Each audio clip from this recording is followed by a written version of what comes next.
लाहौर में बारिश का स्पेल जारी है। शदीद बारिश के बायस अल्लामा इकबाल टाउन भीकेवाल मोड़ पर सीवरेज लाइन फटने की वजह से गड्ढा पड़ गया। इस हवाले से मजीद जानते हैं डॉन न्यूज़ के नुमाइंदे गुलाम मुर्तज़ा से।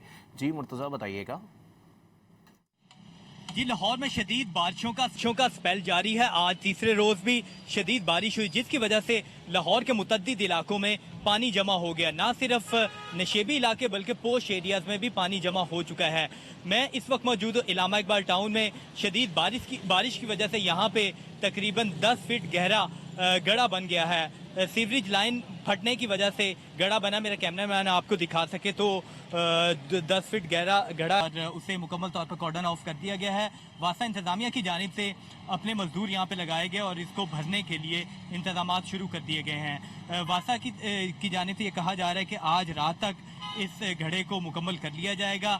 ये सर्विस रोड है, बेखे वाला मोड़ है, अल्लामा इकबाल टाउन है, और इसको सर्विस रोड को मुकम्मल तौर पे बंद कर दिया गया है। और साथ ही मजदूर लगे हुए जो इसको मुकम्मल तौर पे दोबारा से बनाएंगे और अंदर जो सीवरेज लाइन फटी है उससे दोबारा से उसकी मुरम्मत की जाएगी।